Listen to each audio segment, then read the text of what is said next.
رسالت سفربگزاده دانشجوی کورس یکم دانشگاه دولتی آموزگاری تاجیکستان در آزمون کدبانوی بهترین فعالانه اشتراک نمود.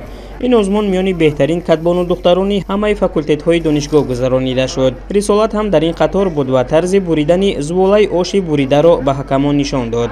رسالت میگوید هنر پختن خوراک‌های گوناگون ملی را دارد. این را او از مادرش آموخته است و از تشکیل چنین آزمون‌ها خوشحال است، زیرا به گفته او چنین سبقت‌ها امکانیت خوب برای معرفی هنرهای جوان دختران میباشند. این خوراک را بسیارتر در فصل بهار آماده میکنند. باید که هر یک بانو دختر تاجیک از عهده همین کار برای از پیش عید بهار، نوروز و عید مادران برگزار میگردد. میخواستم که بسیار همین گونه چرابینی‌ها برگزار شوند و ما هنرهای خودمان را معرفی کردیم. آزمون کدبانوی بهترین در اساس نقشه چرابینی‌های دانشگاه دایر شد و در آن نمایندگان بخش کاربازان و عائله مقامات اجرایی حکومت دولتی ناحیه اسماعیلی سامانی شهر دوشنبه اشتراک نموده به هنر گلدخترانی هنرمند بهاگذاری کردند. در این آزمون کدبانوهای جوان آماده نمودن طعام‌های ملی، خورش‌ها و شیرینی‌ها را نمایش دادند. آموزگاران میگویند با تشکیل این آزمون می‌خواهند جوان دختران را در راهیه ارزش‌گذاری به تاریخ و فرهنگ و ارزش‌های ملی تربیت کنند.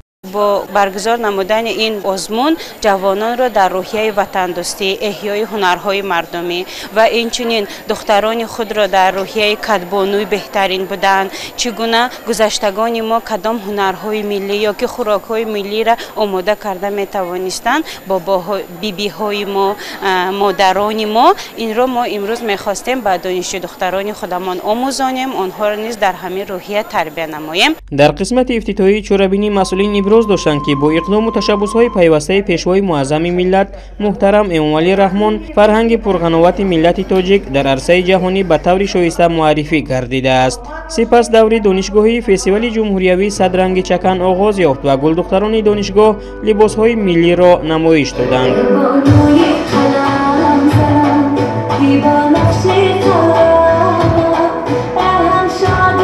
باید گفت که فستیوال صدرنگ چکن به ترغیب و تشویق لباس ملی، بلند برداشتن اعتبار نقش و نگار، سوزنی‌دوزی و گلدوزی متاح‌های ملی و نمایش دادن هنری والای طراحان و هنرمندان وطنی روانه گردیده است.